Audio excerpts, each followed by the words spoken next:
시기 바랍니다. 예. 방금 위원장님으로부터 소개받은 법원행정처장 박영재입니다. 저는 이제 지난 1월 16일 법원행정처장으로 보임돼서 지금 한 보름 정도 일을 하고 있습니다. 오늘 처음 법사위 전체에 출석했습니다. 위원장님을 비롯한 위원님들 많은 질책과 도움 주시고 국회와의 협력을 위해서 최선을 다해서 노력하겠습니다. 감사합니다. 네, 혹시 법원행정처장님은 지난해 6월 3일 어떤 일을 하셨습니까? 지난해 6월 3일, 2025년 6월 3일에는 대법관으로 근무하고 있었습니다. 6월 3일은 전 국민이 근무하지 않았던 날입니다. 임시 공휴일이었습니다. 예, 왜 그렇습니까? 대통령 선거일로 기억합니다. 네, 그 선거일이 우리 대법관님, 법원행정처장님으로 지명되신 우리 대법관님 때문에 하마터면 사라질 뻔했습니다. 어떻게 생각하십니까? 그날이 없을 뻔했습니다. 그러면 어떻게 됐겠습니까? 답변 한번 들어보고 적절한지 부적절한지 판단하십시다.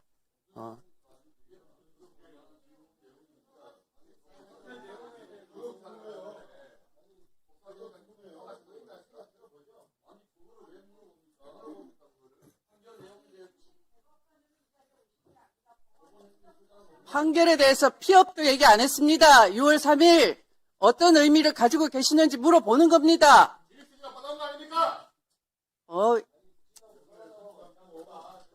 저 위원장한테 하는 자세가 그게 뭡니까?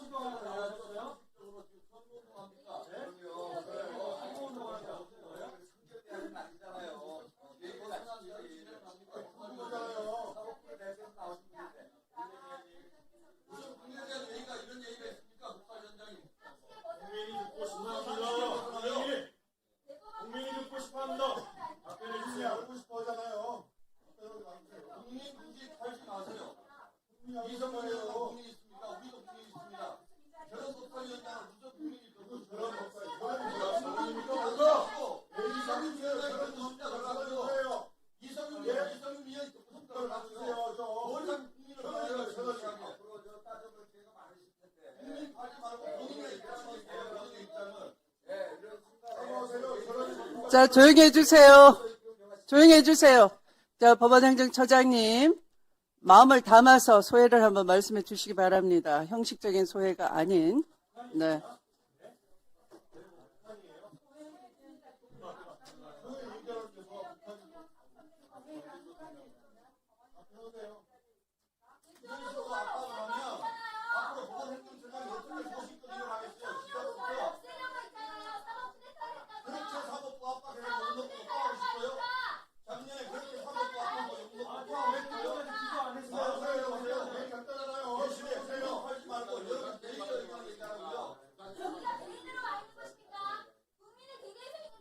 여러분이 방해를 해서 위원장의 진행이 이루어지지 않고 있습니다. 협조해 주십시오. 자, 법원행정처장님, 국민들께서 보고 계십니다. 말씀 한번 해 주시기 바랍니다.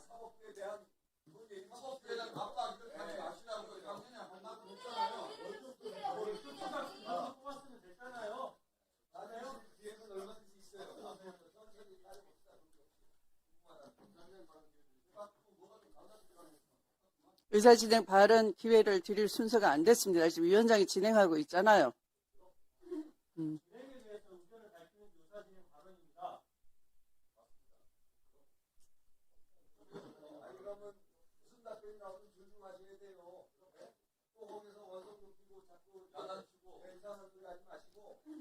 뭐 그렇게 국회의원님들이 어린애 다루듯이 엄호하거나 하지 않아도 잘 하실 겁니다. 답변을 한번 들어봅시다.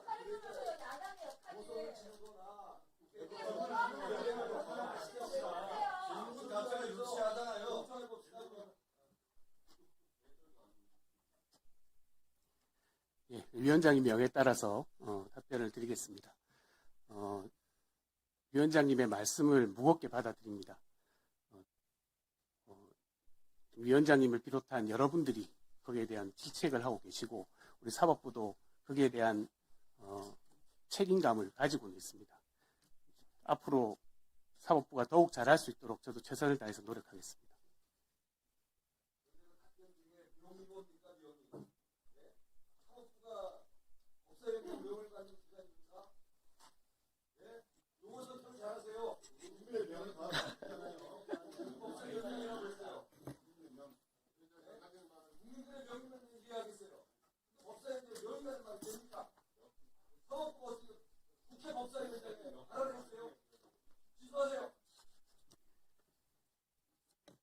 네, 네.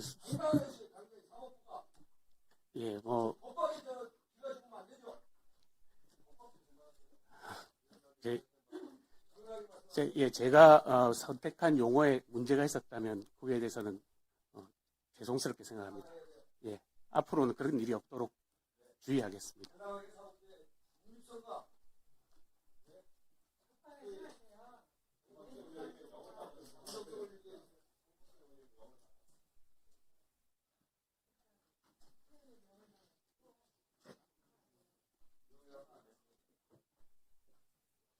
자, 지켜보겠습니다. 답변은 매우 미흡하고 유감입니다. 진행을 위하여 네, 위원님들은 협조해 주시기 바라고요. 자, 그러면 토론하실 위원님.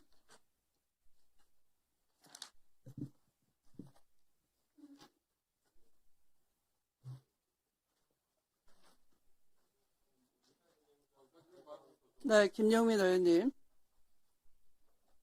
네, 의사진행 발언 겸 토론을 좀 하겠습니다.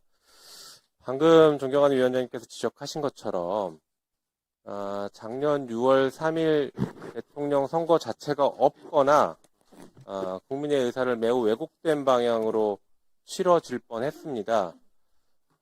그게 대법원의 전원합의체 판결 때문이었죠. 그 전원합의체 판결의 주심위원으로 있으셨던 분이 지금 법원 행정처장으로 오셨습니다. 저는 그래서 위원장님께서 토론을 하기에 앞서서 적절한 질의를 하셨다라고는 보지만 그것보다 더 나아가서 적어도 법원 행정처장이 새로 부임해서 왔다라고 하면 국민들께 그 당시 그 상황에 대해서 먼저 소명하고 설명하고 사과하고 반성할 거 반성하고 하는 그런 말이 먼저 필요하다고 봅니다. 저희가 질문하면 거기에 대해서 마지못해 답변하면서 요리조리 빠져나갈 생각은 아예 버리시고 먼저 당당하게 그리고 국민들 앞에서 진짜 진솔하게 사과하셔야 됩니다. 대통령 선거가 없어질 뻔했습니다. 이 나라의 운명이 바뀌어버릴 뻔했어요. 사법부의 그 오만한 반란 행위 때문에 그 오만한 반란 행위를 한 조희대 대법원장의 가장 핵심 역할을 한 분이 바로 지금 법원 행정처장입니다.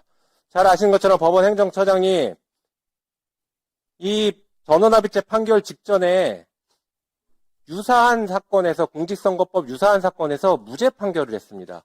그런데 아무런 설명 없이 이 전원합의체 판결에서는 유죄, 그것도 주심이면서 아무런 설명 없이 유죄를 했어요.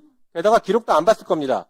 기록을 봤는지 안 봤는지부터 시작해서 도대체 왜 그렇게 입장이 바뀌었고 그때 왜 대법원은 대선에 함부로 개입해서 국민들의 의사를 이렇게 왜곡시키려고 했는지 그리고 지금도 끝나지 않고 있는 이 내란 옹호 행위들 법원에 의해서 내란범들이 하나둘씩 영장이 기각되고 지금 재판이 이상하게 흘러간다라고 국민들이 다 걱정하고 있습니다.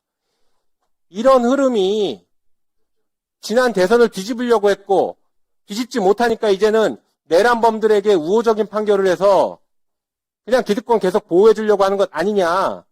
법적 카르텔 이런 것도 계속 유지하려고 하는 것 아니냐라는 국민들의 의구심이 매우 높습니다.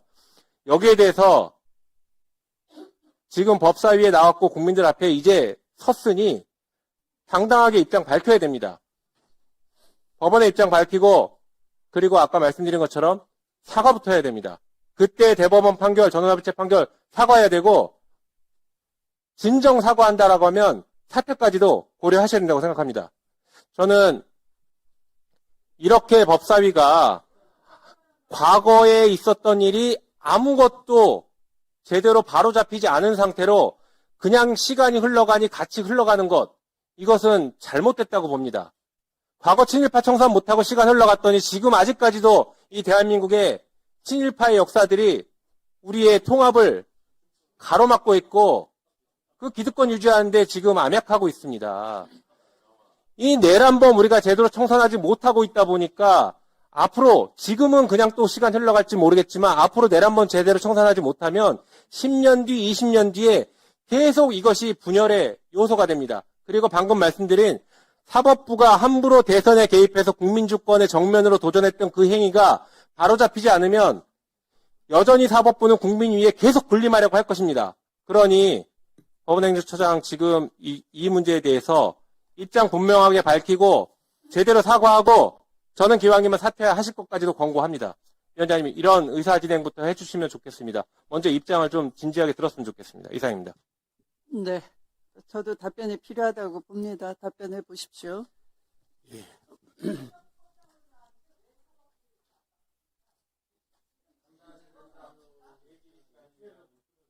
조용히 해주세요. 진행 방해하지 마시고 조용히 해주세요.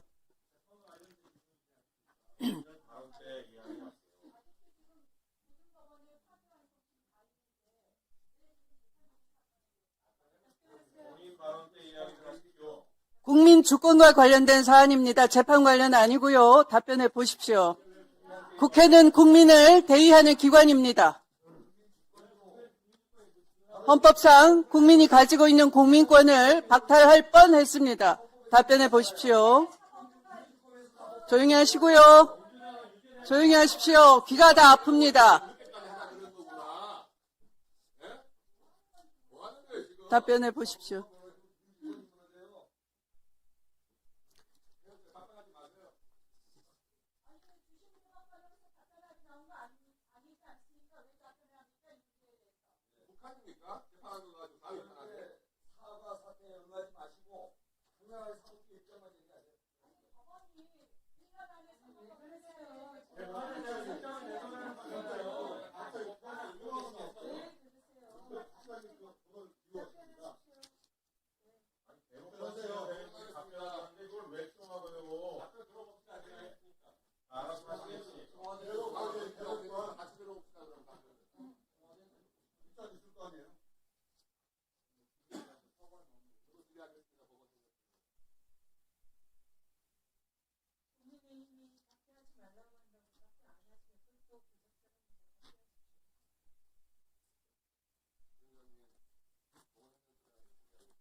질의나 의견 표명이 끝나면 다 그 법사위원님들은 국민의 뜻을 대변하는 입장에서 말씀을 하신 거고요.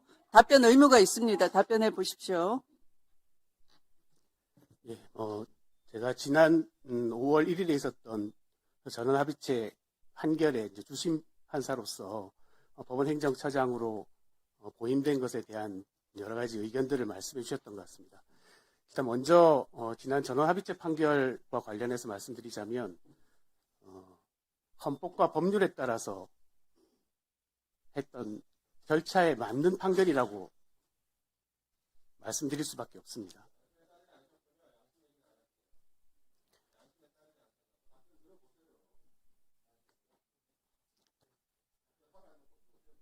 어, 1심과 2심에서 최근 이제 하고 있는 여러 재판들도 마찬가지로 헌법과 법률에 따라서 정당한 절차에 따른 재판 진행과 판결이 이루어지고 있다고 생각합니다. 저희도 그런 재판 진행과 결과에 대해서 국민들 의혹이 없도록 최선을 다해서 노력하겠습니다. 이상입니다.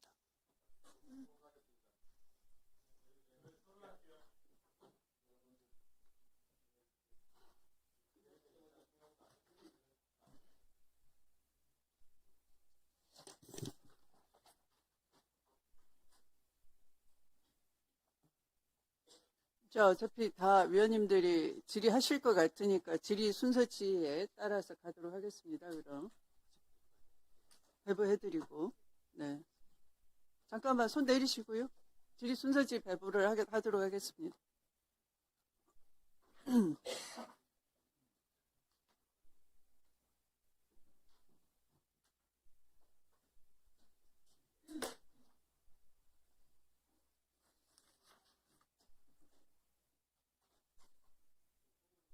자, 질의 순서지에 의해서 신동욱 의원님. 네, 그러면 송석준 의원님 하십시오. 예, 시작할까요? 네. 예, 우리 법원 행정처장님, 예, 축하드립니다. 예, 오늘 참 처음 대면하는 날 이렇게 또 동료 의원으로부터 좀 언성도 높여지고 이 점에 대해서 제가 정중하게 대신 사과드리겠습니다.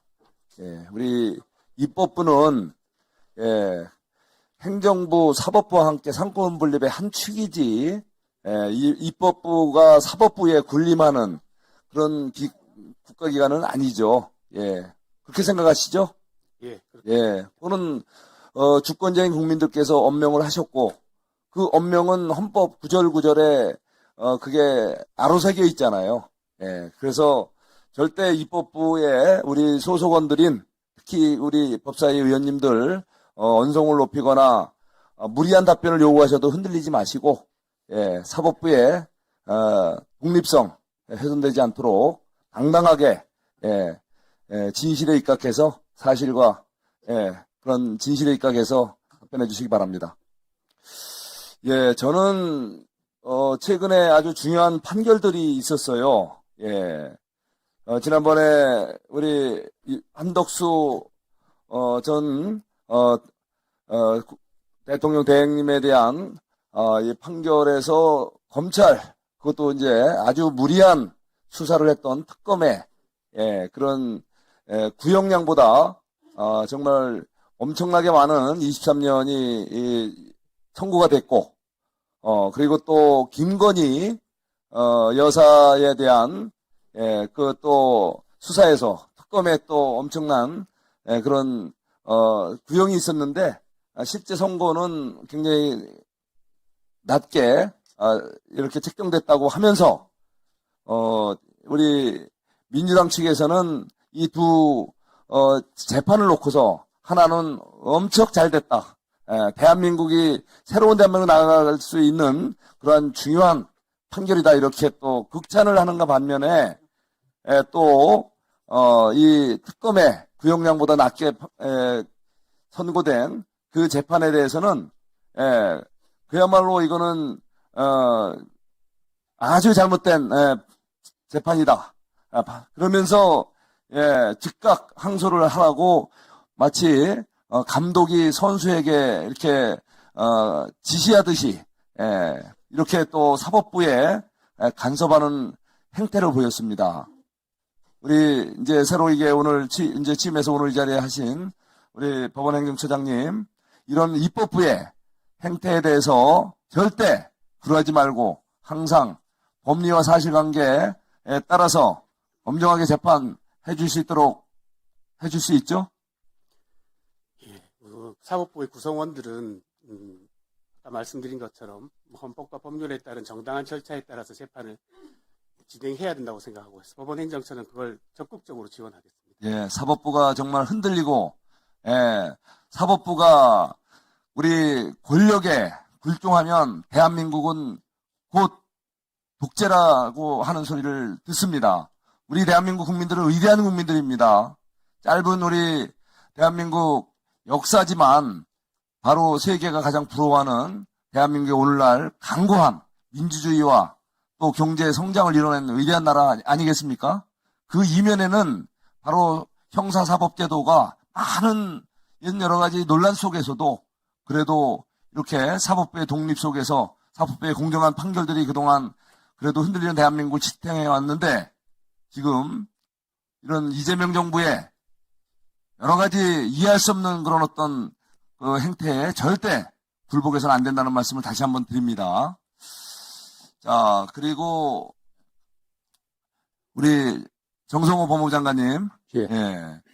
요새 우리 특검, 이재명 정부 들어서 도대체 왜 이렇게 특검이 난무하는 겁니까? 지금 그 소위 3특검이라고 해서 정권 출범 초부터 계속 막대한 예산을 들여서 했잖아요.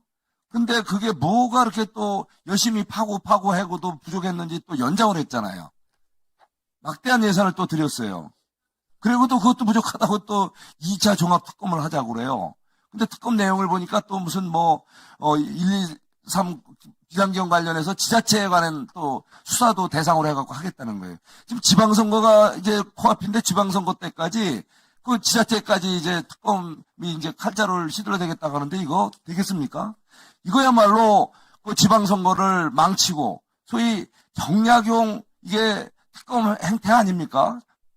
절대 이게 이래서는 안 되는 거잖아요. 이거에 대해서 좀 국민들이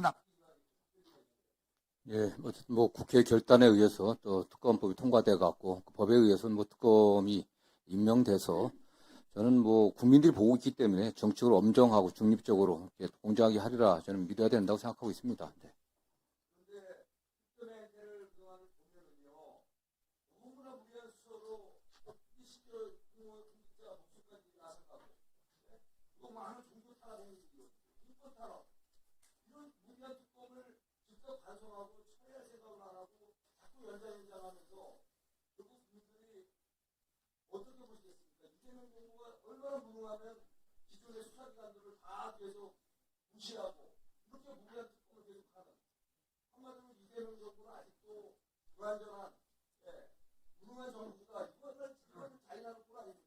이재명 그렇게 생각하지 않고 이재명 정부가 무능한 게 아니라 기존의 수사기관들에 대한 국민적 신뢰가 거의 땅에 떨어져 있지 않습니까? 그런 거에 대한 어떤 불신 때문에 어떤 정책 결단을 국회에서 하신 거로 좀 보고 있습니다. 네.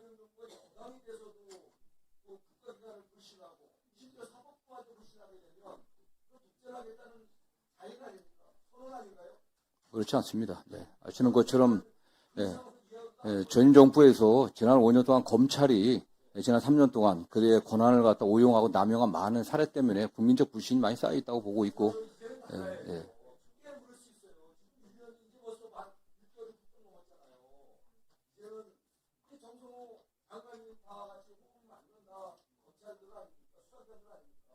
저희들한테 어떤 검찰이 정말 그 과거의 잘못에서 벗어나갔고 또 새로운 검찰로 거듭나려고 노력을 하고 있고요. 어쨌든 그거는 또 국회에 결단해 주신 공소청, 중수청, 또 수사 기소 분리 이런 원칙이 입법화 좀 되고 있기 때문에 앞으로는 잘 되리라 봅니다. 네.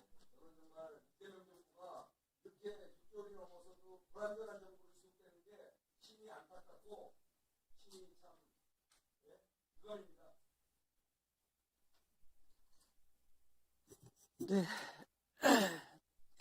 다음 순서는 최혁진 위원님입니다. 5분입니다. 네. 법원행정처장님. 오늘도 우리 이제 대법원에 대한 여러 가지 불신, 또 의혹들에 대한 이야기가 많이 있습니다.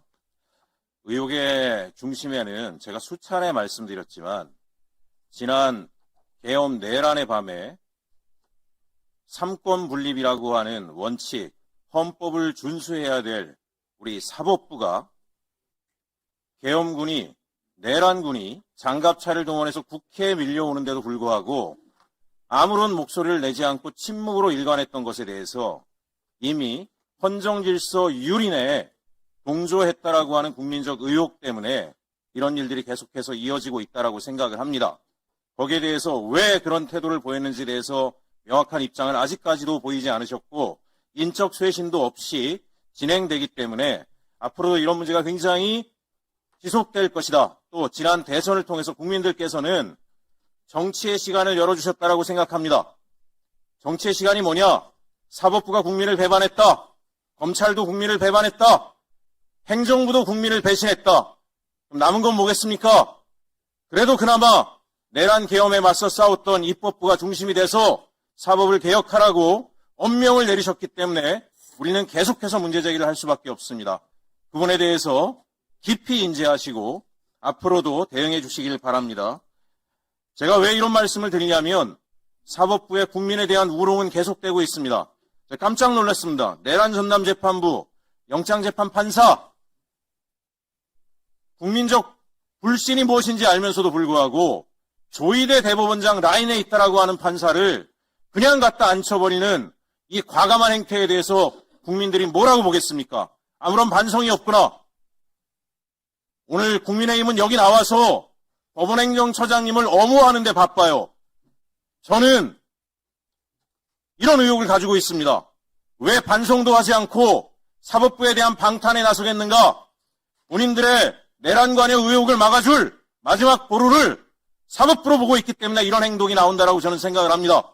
사법부가 이런 의혹을 받아서는 안 된다라고 생각하기 때문에 앞으로 엄정한 조치를 통해서 국민이 신뢰할 수 있는 사법부가 됐으면 좋겠습니다. 반드시 요청하고 요구합니다. 법무부 장관님, 저는 특검이 대단히 신속하게 이루어져서 최대한 지방선거 전에 결론이 나와야 된다고 생각을 합니다. 선거가 뭡니까? 국민의 선택권입니다. 누가 국민을 배반했고 누가 국민을 우롱했고 누가 국정농단을 했는지를 알아야 누구를 찍을지 결정할 수 있지 않겠습니까? 그런데 지금 뭐라고 이야기하나요? 지방선거 전에 결론을 내면 선거 개입이라고 국민의 눈가림을 하려고 하는 겁니다. 반드시 정광석화처럼 깊이 있게 넓게 수사를 해서 조사를 해서 엄정하게 사건의 진상들을 드러내서 국민들이 그에 대한 분명한 결단을 내리고 선택할 수 있는 기회를 주어야 한다고 생각을 합니다. 아울러 이 자리에 계신 우리 더불어민주당 의원님들께도 통일교 신천지 특검법의 조속한 처리를 요청을 드립니다. 저는 오늘 민법 관련돼서 여러 가지 법안 심의를 하는데 지난 1월 9일에 민법 일부 개정 법률안을 저는 발의를 했습니다. 통일교 신천지처럼 이단시 취급되는 전통 종교에서 볼 때 완전히 이단이라고 하는 이 종교단체가 정교분리의 원칙을 위배하고 특정 정당과 조우해서 이권 개입, 정치 개입한 것에 대해서는 엄정하게 조치할 수 있는 민법 개정안을 해산과 동시에 본인들이 착복한 재산들을 국고에 환수하는 그런 법안을 발의한 바 있습니다. 저는 왜 이런 일들이 벌어지고 있고 여기에 대해서 국민의힘이 명확한 입장을 보이지 못하고 있는가? 이 자리에 있는 나경원 의원도 신천지로부터 자유롭지 않지 않습니까? 또 국민의힘에 통일교와 신천지 당원들이 20만 가까이 가입돼 있다라고 하는 이야기를 들었습니다. 무슨 얘기냐? 본인들의 경선에 영향을 미칠 정도로 강력한 힘을 발휘하고 있기 때문에 이러한 조치를 엄정하게 처리하고 있지 못하다라고 저는 생각을 합니다. 국민의힘 스스로가 이것을 자정할 가능성은 없다라고 보여지고 국가기관이, 수사기관이 국민의힘을 도와줘야 되겠습니다. 그게 뭐겠습니까? 통일교 신천지에 대한 철저한 수사를 통해서 정교유착 이 문제를 엄단하고 관련된 그 불법 행위에 대해서 엄벌을 통해서 보수가 정상적인 보수가 될 수 있도록 국가 차원에서도 정부 차원에서도 분명한 역할을 해야 된다고 생각을 합니다. 존경하는 추미애 위원장님, 통일교 신천지 법안을 위원장님으로 계신 동안에 신속히 통과될 수 있도록 도와주시고 또한 제가 발의한 통일교 신천지 해산과 관련된 민법 개정안도 반드시 우리 법사위에서 통과가 돼서 다시는 종교, 이단적 종교단체가 대한민국의 헌정 질서를 유린하게 하는 일이 없도록 또 그와 우리 밑에서 손을 잡고 대한민국의 국정농단을 하려고 했던 세력들이 정치의 중심에 서지 못하도록 엄정한 조치를 취해 주실 것을 강력히 요청드립니다. 이상입니다.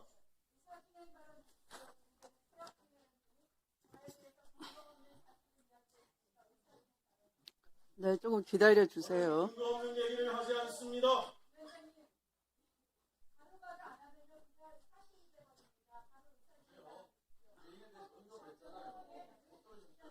저는 5년 이상을 기다려온 사람이에요.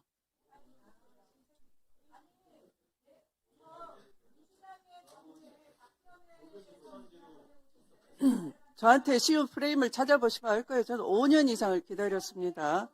이제 다음은 신동욱 위원님 발언 순서입니다. 네. 신동욱 위원님 발언 기회입니다. 좀 참아주세요.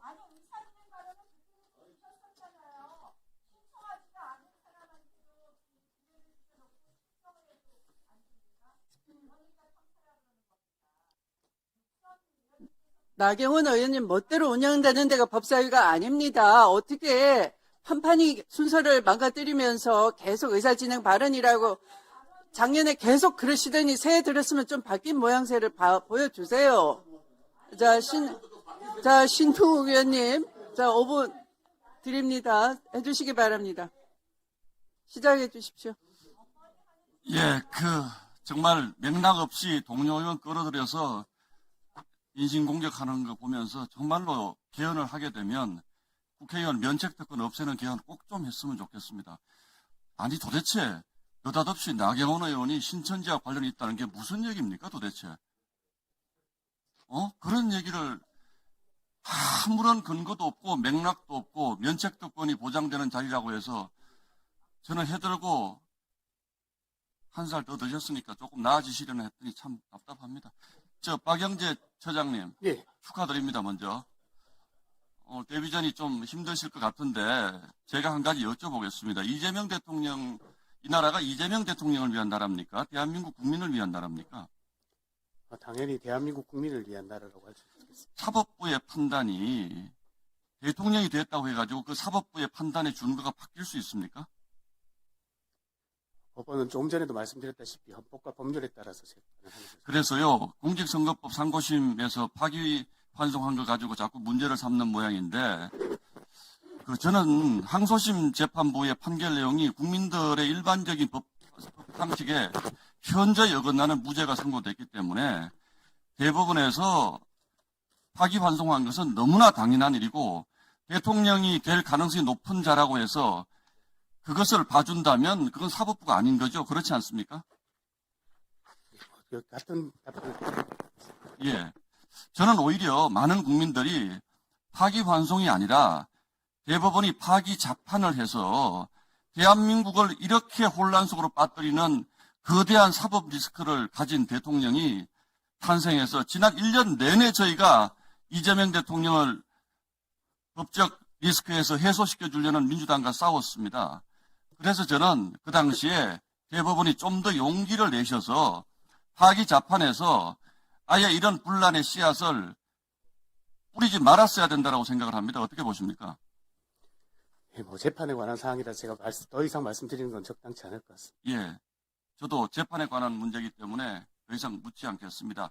그러면 가만히 있어야지 그 대법원의 판단을 계속 국민들께 무슨 반성을, 사과를 요구하고 이게 과연 국회가 맞습니까? 대법원의 판단에 대해서 국회가 계속 사과와 반성을 요구하면 대법원은 어떻게, 앞으로 법원 행정처 법원 어떻게 운영하실 겁니까? 거기에 대해서 답변 좀 해주십시오. 예, 헌법과 법률에 맞게 한 재판에 관해서는 국민들이 판단하실 거라고 생각합니다. 저도 그렇게 믿습니다. 대한민국 국민들이 현명하기 때문에 그렇게 믿습니다. 현안 몇 가지만 여쭤보겠습니다. 전임 천대법원 행정처장에 대해서 저희가 질의한 것이 몇 가지가 있는데 첫 번째 지금 본회의로 가 있는 법 왜곡죄라는 거 잘 알고 계시죠? 헌법 개정안. 이 법 왜곡죄에 대해서 전임 법원 행정처장은 굉장히 큰 우려를 표시했습니다. 이게 고소 고발로 계속 이어지면서 사법 독립의 침해 소지가 크고 고의적 법리 왜곡 등의 요건은 너무나 주관적이기 때문에 곤란하다라는 말씀을 많이 하셨는데 어떻게 생각하십니까? 저도 같은 입장입니다. 예, 법 왜곡죄는 대단히 위험한 법이다. 예, 자, 법원 행정처 폐지하자는 법안에 대해서 천대엽 전 처장은 사법부 독립의 본질이 재판뿐 아니라 인사권을 핵심으로 하는 사법행정에도 있기 때문에 이거는 삼권분립의 역사, 그러니까 법원 행정처를 폐기하고자 하는 것은 삼권분립의 역사를 되돌리는 것으로 매우 큰 문제가 있다 이렇게 판단하셨는데 그 부분에서 어떤? 예, 사법권의 독립에는 사법행정의 독립도 포함된다고 생각합니다. 예. 자, 세 번째 재판 소원제, 그러니까 헌법재판소, 그러니까 이른바 국민들이 사심제라고 얘기하는 재판 소원제 도입에 대해서 이게 실질적인 사심제가 되면서 소송 지옥으로 대한민국 국민들의 소송 비용을 급격히 증가시키고 사실상 법원의 업무를 마비시킬 가능성이 있다라는 입장을 천대엽 전 처장이 힘주어 말씀하셨는데 이 소위 재판 소원 도입에 대해서는 어떻게 생각하십니까? 재판 소원은 이제 사심제로 가는 길이고, 말씀하신 것처럼 국민들을 소송 지옥에 빠뜨리게 하는 것에다가 더해서 우리 헌법상 헌법재판소와 대법원은 권한이 분장되어 있습니다. 대법원의 확정 판결에 대해서 헌법재판소에서 재판 소원을 받아들일 수 있다고 하는 것은 결국 헌법 사항이라고 생각합니다. 예. 마지막으로 대법관을 정원하는 문제, 이 문제는 민주당이 사법부를 압박하면서 회유하는 가장 큰 도구로 사용해 온 것입니다.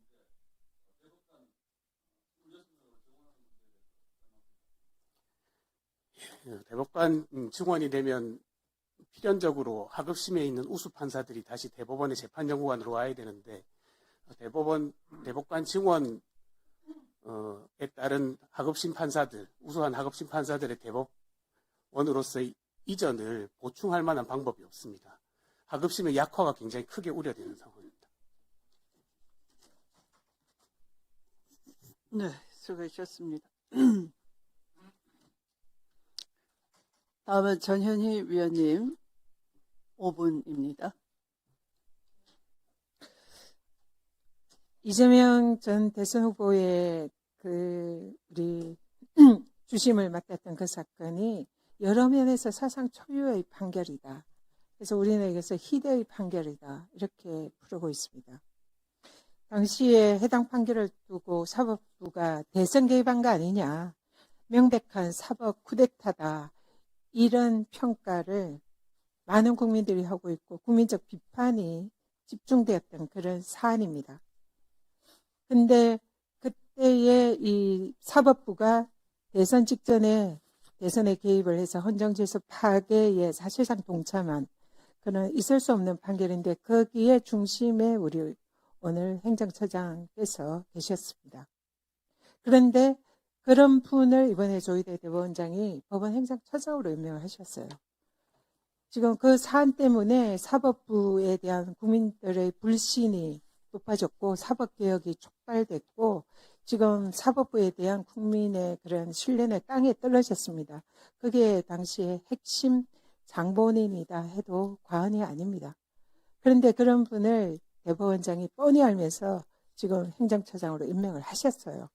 사실은 우리 오늘 처장으로 이 자리에 오셨지만 거절을 하셨어야 합니다. 나는 그런 자격 없다.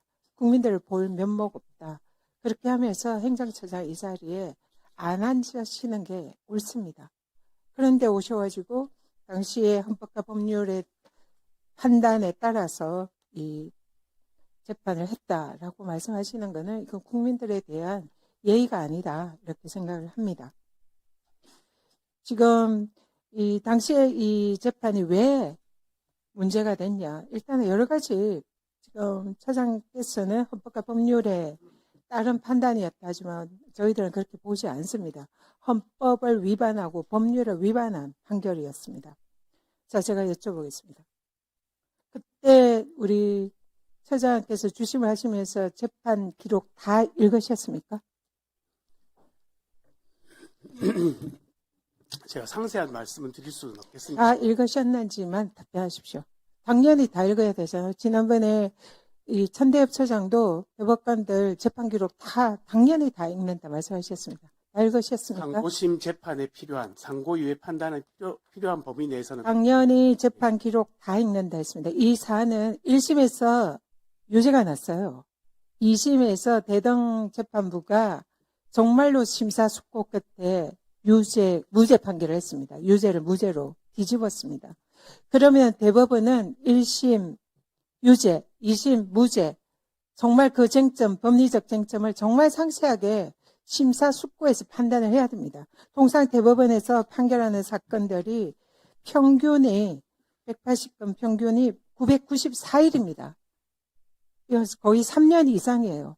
이렇게 걸리는 사안인데 이 사안은 더 오래 걸려도 충분히 당연하다 할 수 있는 그런 판결입니다. 워낙 쟁점이 1심과 2심이 달라졌으니까요. 그러면 대법원에서는 이걸 불과 한 달 그리고 기록 보고 9일 만에 이 판결을 하는 것은 일반 상식에 불가능합니다.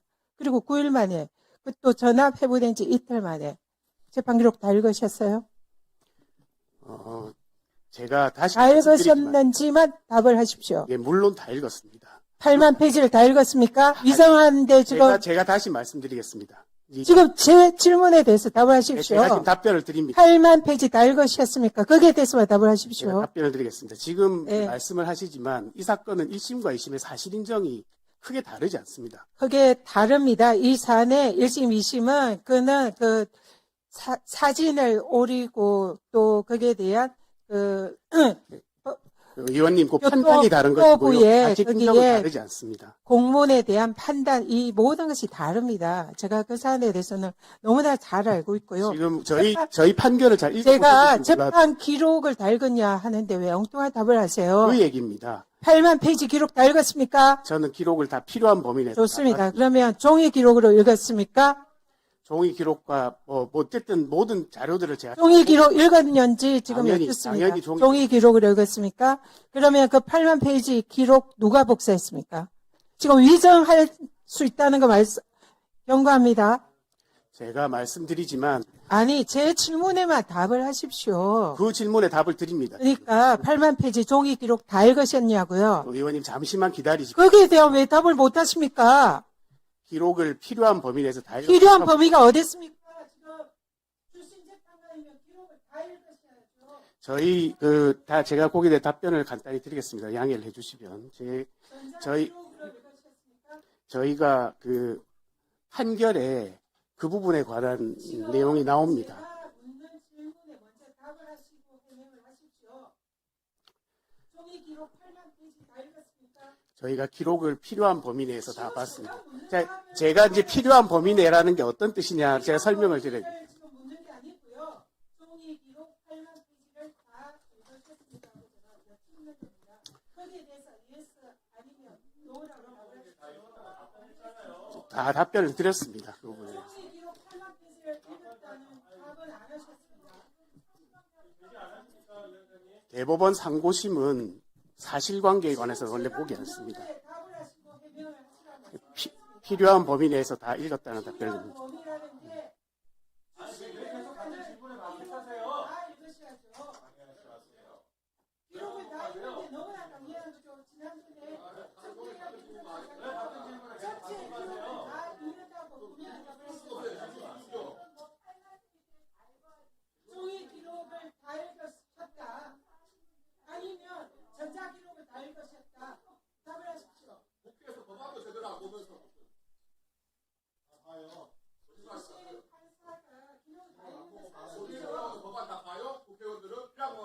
주식 판사입니다. 그게 왜 엉뚱한 걸 비교합니까?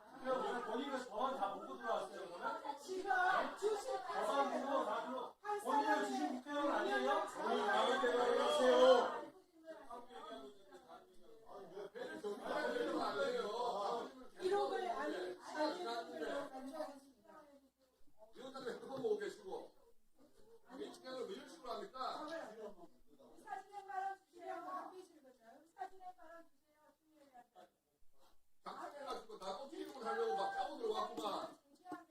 자, 주진우 위원님, 전현희 의원님 수고하셨습니다.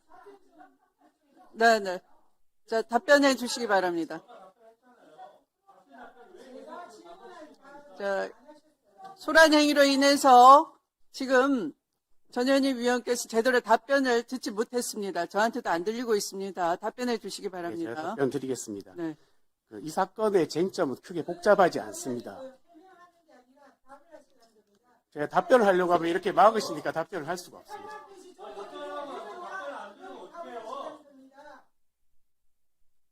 자, 답변해 보십시오.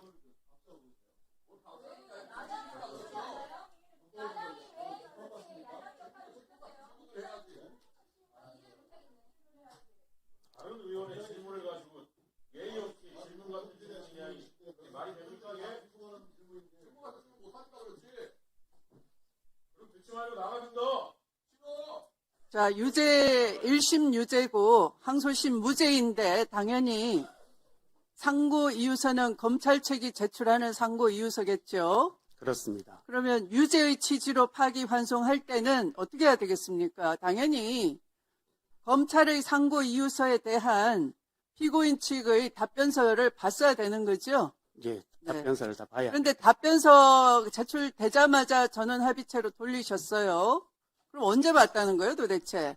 쟁점을 어떻게 이해하고 어떻게 본다는 겁니까? 쟁점에 부합하는 것만 본다고 하셨는데, 저희 판결문에 그 내용이 나와 있습니다. 대법관들은 1심과 원심 판결문 공판기록을 기초로 사실관계와 쟁점 파악에 빠른 시기에 작출을 했고 그 검사의- 적어준 거 아니면 답변을 못 하십니까? 검사의 상고 주심이시면서! 더 이상의 자, 양심에 따른 답변을 하시면 그 양심은 빗바라지 않습니다. 지금 방금 위원장님 말씀하신 그 관련해서 검사의 상고 이유서와 변호인 답변서, 의견서가 접수되는 대로 지체 없이 대법관들은 제출 문서를 읽어보고 그 내용을 숙지하였다 이렇게 적어놨습니다. 그 내용을 제가 참고로 말씀드리겠습니다.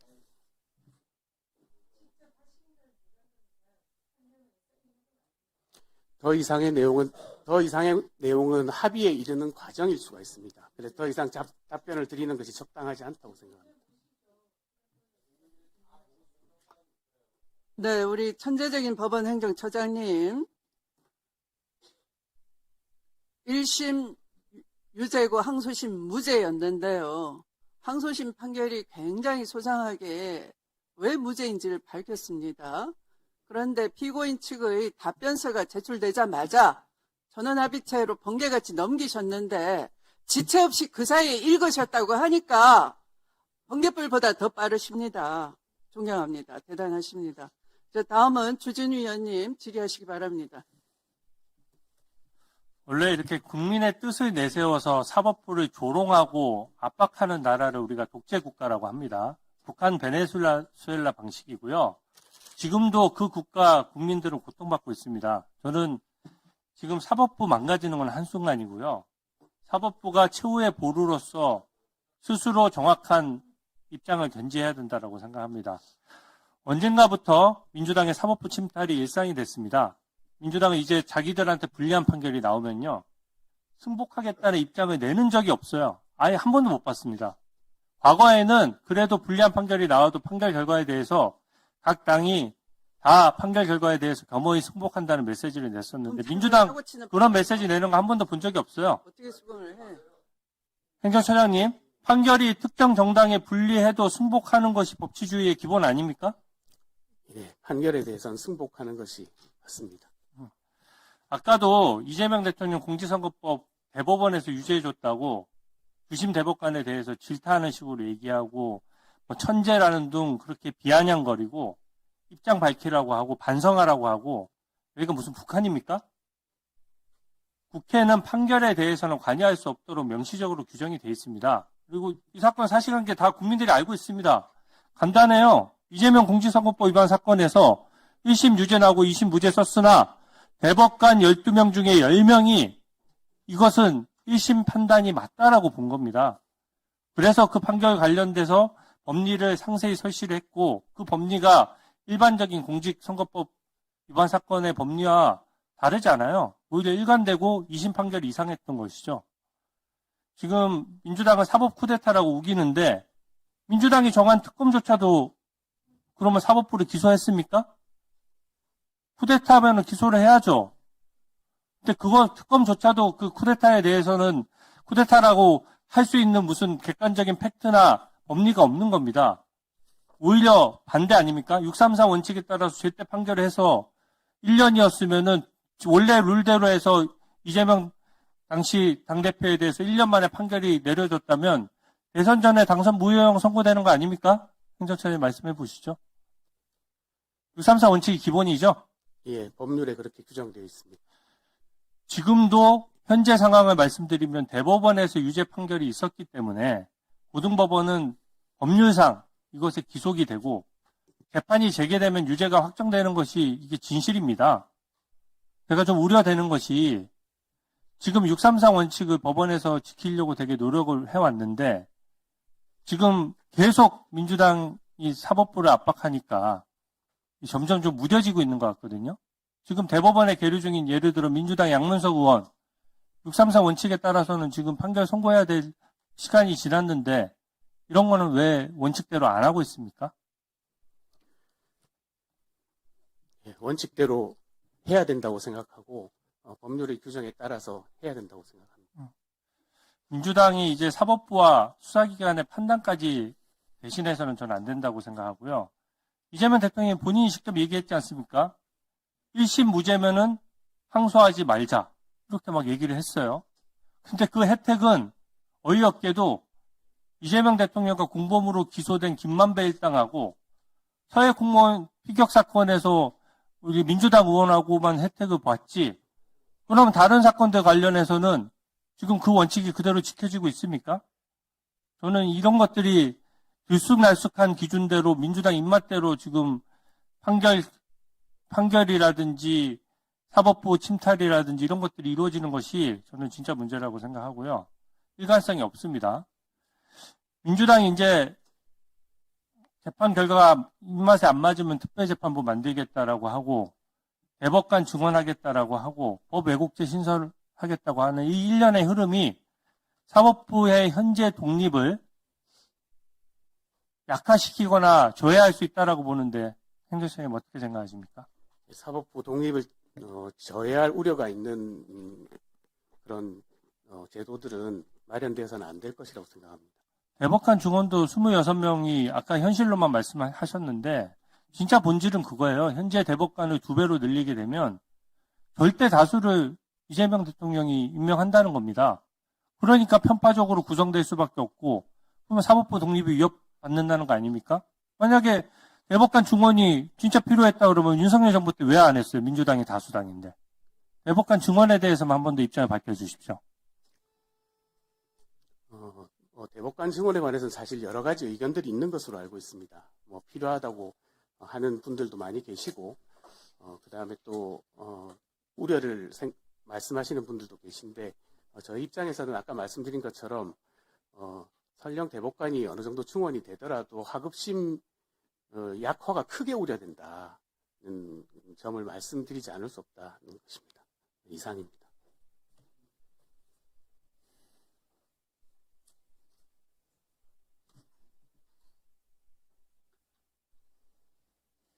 행정처장님의 답변을 들어보면 지금 이 국회에서 오고 가는 질의들이 사법부 독립을 침탈하는 것이고 사법부 독립을 사수하기 위해서 최전방에서 지키기 위해서 사명을 띠고 나오신 것처럼 보입니다. 맞습니까? 저는 그렇지 않습니다. 아까도 처음 말씀드린 답변이 것처럼 계속 그렇습니다. 저는 국회와 협력을 왜 굉장히 중요하게 생각합니다. 대법관 증언이 필요한지 아까 그 7만 페이지 기록 볼 수 없는데 국민이 생각하기에는 검찰의 답변서, 검찰의 상고 이유서 명백하게 원심 판결의 정면으로 배치되는 것들이고 그러면 당연히 그로 인해서 180도 뒤집어지는 피고인의 권익을 위해서 피고인 측의 답변서를 자세히 봐야 되는 것인데 하루 만에 다 봤다라고 하시고 그럼 그렇게 쉽게 결론이 날 거면 전원합의체 왜 해부하는 겁니까? 이 사건은 판례 변경이나 이런 것도 아니어서 사실심을 사실 판단 그 사진상에 나오는 것이 피고인의 안다 모른다고 관련이 있는지의 여부 그런 것이 국민 인식에 미치는 영향 그런 것들이라면서요. 그러면 사실 판단이잖아요. 사실 판단에 대한 것이면서 그게 무슨 전원합의체 해부할 만한 성격의 사건이었습니까? 그렇게 쉽게 쟁점을 정리가 됐고 그렇게 쉽게 쟁점 관련한 기록을 7, 8만 페이지 볼 수 있었다면은 뭐하러 전원합의체 회부하는 겁니까? 고민이 필요 없는 사안인데 다른 사건은 수개월이 걸리는데 이 사건은 불과 9일 만에 해결이 났다면 전원합의체에 갈 필요가 없는 것 아니겠습니까? 그런데 객관적으로는 국민이 납득이 안 돼요. 그러면 대법관 증언이 필요한 거지요. 근데 그 모든 것을 버무려서 사법부 독립의 침탈이다 이렇게 주장하는 데 대해서 막무가내 장단을 맞추신다면 그럼 여기가 전쟁을 치르기 위해서 나오신 겁니까? 결사항전의 각오로 나오신 겁니까? 무슨 자세가 그러합니까? 전현희 위원의 질문에 도대체 눈곱만큼도 서기껏 답변한 바가 없네요. 자, 다음은 존경하는 김기표 의원님 질의해 주시기 바랍니다. 순서를 바꿨어. 나경원 의원님, 저 얘기해도 질문해도 될까요? 조용히 해주시면 제가 질문하겠습니다. 경기도 부천시의회 김기표입니다. 행정처장님, 네. 보통 새로 오시면 축하한다는 말을 먼저 하는데 축하한다고 도저히 제가 얘기가 안 나오네요. 법사위에서 이럴 줄 몰랐습니까? 알았습니까? 몰랐습니까? 이럴 것까지는 잘 몰랐습니다. 아니, 민주당 의원들이나 당연히 국회의원들이 당시 파기환송심이나 그분이 주심으로 온 행정처장의 인사나 이거에 대해서 문제제기할 것을 몰랐단 말이에요? 그럴 수도 있겠다는 생각도 했습니다. 그럴 수도 있겠다. 자, 그러면 어떻게 하려고 나왔어요? 무시해도 된다고 생각했습니까? 그렇게 생각하지는 않았습니다. 그러니까 나온 거 아니에요? 같이 협력하기 위해서. 아니, 떠들 거는 내가 들어주고 내가 버티면 되지. 이렇게 생각하고 나온 것 아닙니까? 그러니까 나왔겠죠? 예? 아니, 지금 파기환송심 역사적으로 문제가 된 사법부의 불신을 초래한 결정적인 그 판결에 주심으로 있었던 사람이 행정처장으로 지금 국회와 국민 앞에 법원의 입장을 밝히는 대표 선수로 나왔는데 그게 가당키나 합니까? 그런데 여기 와서 그러면 조용히 우리가 그 희대의 판결이 문제 있다고 온 국민이 생각하고 있는데 국회의원들이 조용히 넘어갈 거라고 생각했어요? 그러면 오늘만 잘 버티면 그 판결이 정당화되고 행정처장 인사가 정당화되는 겁니까? 그렇게 생각하고 나왔습니까? 예? 법원 행정처장 맡으라고 했을 때 느낌이 어떻던가요? 좋던가요? 내가 법원의 사법부의 2인자가 된다. 드디어 됐구나. 좋던가요? 공직자는 자기가 원하는 대로만 할 수는 없다고 생각합니다. 고사할 수도 있죠. 자기가 이 시대의 판결의 주심을 맡아가지고 전 국민적 저항을 일으키고 법관들, 전국에 있는 법관들 자긍심을 한순간에 허물어뜨린 그 장본인 아닙니까? 그 사람이 지금 법원을 대표해 나와가지고 국민 앞에 서 있다는 것 자체가 다시 한번 현장에서 일하는 법관들을 다시 죽이는 일이고 자긍심을 잃게 하는 일 아니에요?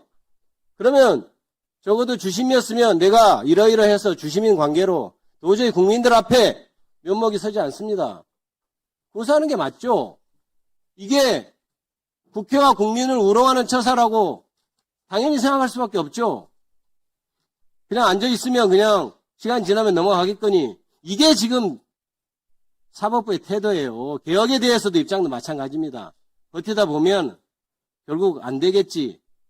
우리를 어떻게 누가 감히 건드리겠어. 이렇게 생각하는 게 지금 사법부 아니에요? 예? 법원 개혁에 동의합니까? 법원이 개혁돼야 된다는데 동의하세요? 예, 사법개혁에 관한 여러 목소리들을 저희도 충분히 알고 있고 저희도 같이 동의하냐고 묻습니다. 동참하려는 생각을 가지고 있습니다. 사법부의 변화를 요구하는 국민들의 목소리가 이토록 큰 이유는 사법부가 국민의 신뢰를 얻는 데 부족함이 있었기 때문일 것이다. 사법 불신의 근본적 원인이 어디에 있는지 밝혀내 고치고 개선해야 한다. 이건 누구 취임사입니까? 누구 취임사예요? 대답 안 하십니까? 사법부 변화를 요구하는 국민의 목소리 이토록 큰 이유 본인이 모릅니까? 사법부가 그동안 존중돼 왔고 아까 승복 얘기하던데 판결에 대해서 다 정치권에서 승복했었어요. 그 이후로 승복이란 말이 없어진 면이 있습니다. 그 계기가 뭐예요? 그 계기가 뭡니까? 대법원의 그 시대의 파기환송심 아니에요? 어디서 유의를 찾습니까? 그리고 넓은 안목과 신중한 실행으로 사법제도와 실무의 개선을 통해 국민으로부터 신뢰받는 법원을 거듭나야 합니다. 아까 얘기했죠. 헌법과 법률에 따라 판결했다고. 사법제도 실무 개선하는 거 그게 문제면 헌법과 법률에 따라 판결했으니까 개혁할 게 없잖아요. 본인 지금 제도에 따라 그대로 판결했다면서요. 개혁할 게 뭐 있어요? 재판에 관한 내용이었습니다. 정치적인 목적을 가지고 재판을 할 때 당연히 책 잡힐까봐 아마 절차를 지키려고 노력하겠죠. 정치적 한복판에, 정치 싸움의 한복판에 뛰어든 판결을 합니다. 그 자체가 옳은 겁니까? 헌법과 법률을 지켰다고 정당화 되는 거예요? 본인이 와서 지금 헌법과 법률에 따라 재판을 했다고 얘기하는 걸로 다 면죄부가 나오는 겁니까? 그게 지금 대법원 사법부를 대표해서 나온 사람이 대답할 일입니까, 그게? 당장 사퇴하세요. 어디서 여기 와서 답변을 하고 있습니까? 자격이 없어요. 여기 법사위원회에서 성명 냈잖아요. 사법부의 불신, 누구한테 유리하고 불리한 판결 얘기하는 게 아니에요. 지금까지 건국된 이후에 사법부의 신뢰, 우리가 그것만을 지키고 우리가 사법부의 권위를 지키려고 노력했는데 한순간에 무너진 게 어떤 겁니까? 그 대법원 판결이에요. 그 대법원 판결 주심을 맡았고 그 대법원 판결 주심 뿐만 아니고 다른 대법관들이 과연 기록을 제대로 받는지에 대해서 국민들은 의구심 갖고 있고 아무도 믿지 않아요. 그런 사람이 지금 행정처장이라고 쓰고 나와가지고 국회의원과 국민들 앞에서 답변을 하는 게 이게 희대의 부조리한 상황인 겁니다. 희대의 부조리한 상황. 대법원은 도대체, 사법부는 도대체 국민들은 안중에 있습니까?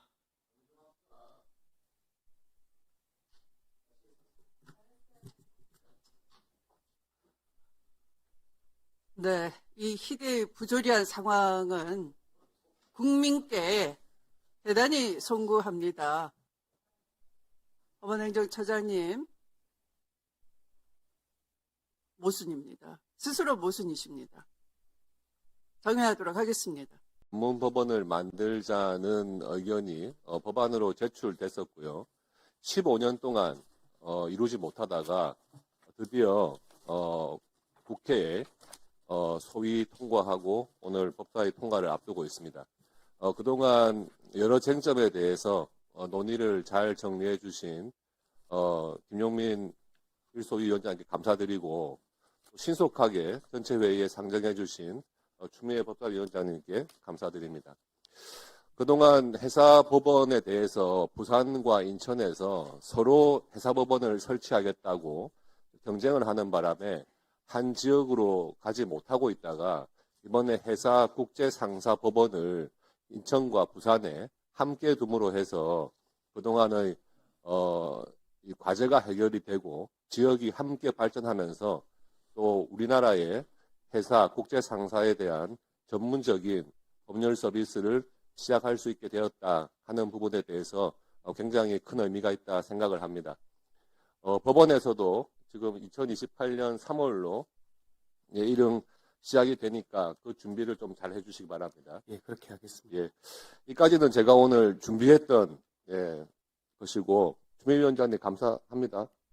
네. 그런데 오늘 제가 이 법안에 대해서 조금 토론을 하고 이런 이야기가 있을 줄 알았는데 민주당 의원님들께서 보니까 작정을 하시고 오늘 새롭게 우리 법사위에 오신 법원 행정처장님에 대해서 공격을 하기로 작전을 하고 들어오신 것 같아요. 그런데 지금 이재명 대통령에 대한 파기환송, 유죄취집 파기환송 사건은 엄연히 종결된 사건이 아니고 지금 파기환송된 이후에 계류 중인 재판인 겁니다. 물론 중단은 됐지만 진행 중인 재판인 겁니다. 그리고 쿠팡 사건에 대해서 검사의 외압이 있었냐 하는 그 부분에 대해서 특검 수사가 진행 중에 있습니다. 우리가 수사와 재판의 결과에 대해서는 정치적인 입장에서 비판도 할 수 있고 문제제기도 할 수 있다고 생각하지만 이렇게 진행 중인 재판, 진행 중인 수사에 대해서 그 내용에 관여하려는 그런 의도는 저는 맞지 않다고 봅니다. 입법부에서 그 사건이 계속 중인 사건에 대해서 주심 대법관이었다는 이유로 반란자라는 표현을 쓰고 또 수사가 계속 중인 사건의 검사에 대해서 아주 인신공격적인 인간 백정이라는 표현을 쓰고 저는 법사위에서 조금 할 수 있는 것과 할 수 없는 것에 대한 원칙적인 좀 구분을 해야 된다고 생각을 합니다. 8만 페이지 기록 다 봤냐고 다 거치시던데 그걸 왜 다 봅니까? 1심 판결문과 2심 판결문, 그것이 법리적으로 무슨 문제가 있는지 대법원에서 판단에 필요한 자료만 보면 되는 겁니다. 우리 법사위에서 통과되는 모든 법안들, 다른 상임위에서 오는 법안들, 우리가 다 내용 봅니까? 쟁점들 다 알고 있습니까? 그 상임위에서 올라온 사건, 그 법안의 문제점들에 대해서만 토론하는 것 아닙니까? 본회의에서 법안들 봅니까? 각 상임위에서 했던 그것을 믿고 표결하는 거 아닙니까? 대법원에서 법률심입니다. 1심, 2심, 유죄, 무죄가 완전히 갈린 사건에 대해서 그것 어느 것이 맞느냐, 그거 판단하면 되는 겁니다. 그 주심 대법관이었다는 이유로 법원 행정처장에서 사퇴하라? 언제부터 국회가 사법부 인사까지도 좌지우지하려는 기관이 됐습니까? 대통령이 호통친다고 법사위원장도 호통치고, 전 정말 이런 국회의 모습은 맞지 않다고 보여집니다. 수사 결과나 재판 결과에 대해서 얼마든지 비판하십시오. 그렇지만 그 담당했던 법관이나 검사에 대해서 그렇게 인신공격을 하고, 그것은 저는 맞지 않다고 보여집니다. 이상입니다. 네, 다음은 박지원 의원님. 네, 5분 되겠습니다. 법원 행정처장, 차장님. 차장님이 답변하세요. 우선 해사법원이 부산과 사장님이 어디 계십니까? 실장님. 기조실장님 어디 계십니까? 사장님 안 나오셨어요? 기조실장님 답변하세요.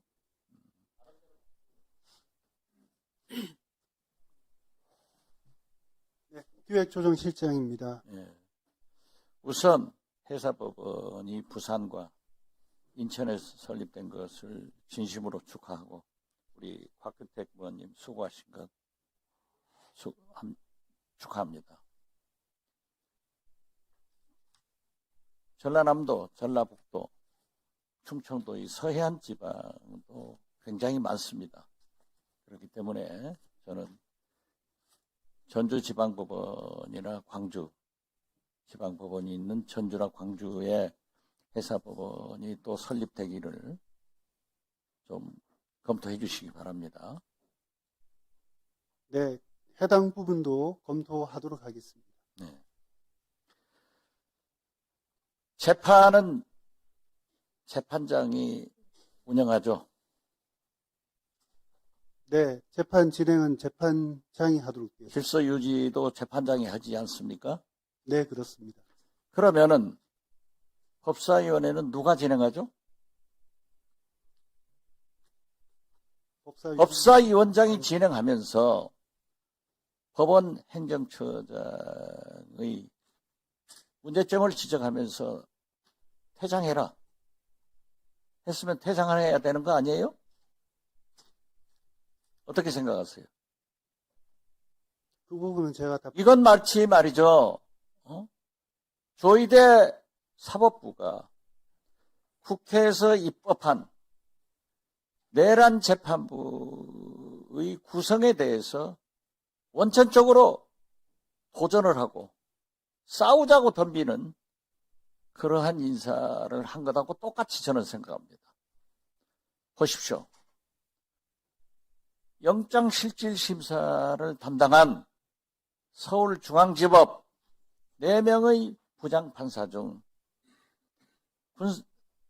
내란 재판부 영장 담당 판사로 그 4분 중에 2분을 데려왔으면 계속 영장 기각해라 하는 사법부가 국회의 입법권에 대해서 도전하는 것 아니에요? 싸우자는 것 아니에요? 어떻게 생각하세요? 그 부분은 사법행정을 담당하는 기획조정실장이 답변하기에는 부적절한 것 같습니다. 그 사법행정조정실장이 계세요? 말이 되지 않지 않습니까? 서울중앙지법에서 계속 내란 주동자들에 대해서, 관련자들에 대해서 영장을 실제로 기각하고 또 재판이 불공정하게 진행되고, 그래서 효과적인 내란 재판을 하기 위해서 내란 재판부가 국회에서 입법화됐다고 하면은 조희대 대법원장이, 법원행정처장이 지켜야 된다는 것은 원칙 아니에요? 말씀해 보세요. 해당 영장 판사들이 사안에 따라서 적절하게 판단할 것으로. 아니, 그 많고 많은 판사 중에서 3,000명이 넘는 판사 중에서 하필 습관적 영장 기각을 해온 그 네 분의 수원 브라더스 꼭 내란 재판부 영장 실질 심사를 담당하는 판사로 임명할 필요가 왜 있냐 이거죠. 법원 인사는 언제 있어요? 2월 6일 이번 주 금요일 발표하는 것으로 알고 있습니다. 2월 6일. 그러면 지기현 판사는 2월 19일 날 윤석열 판결을 하고 가는 게 아니고 그 전에 갈 수 있어요? 그렇지는 않을 것 같습니다. 2월 6일 날 한다면요. 인사 발표가 2월 6일이라는 인사 발표가 하고 시행 일자는 며칠자예요? 2월 23일입니다. 2월 23일. 23일. 그렇다면은 그 두 분의 내란 재판부로 옮겨온 두 분의 재판장도 인사에 포함되는 사람들이에요? 그 부분은 제가 잘 모르겠습니다. 인사를 담당하지 않아서. 말이 되지 않지 않습니까? 조희대 대법원장도 자기의 권한이 있다고 하면 국회의 입법권도 존중해야 되고 국민의 의견을 반영해야 되는 거예요. 사법부도 국민과 함께 가야지 무슨 당나라에서 왔어요. 화성에서 왔어요. 누가 내란 재판부를 구성했는데 영장 실질심사 담당한 두 분의 부장 판사를 습관적으로 기각해버리면 서울중앙지법 그 사람들 데려왔다 하면은 국회를 무시하는 것 아니에요. 국민을 무시하는 것 아니냐고요. 답변해보세요. 답변 못하시겠으면 들어가세요. 다음에 또 질문하겠습니다. 네, 수고하셨습니다.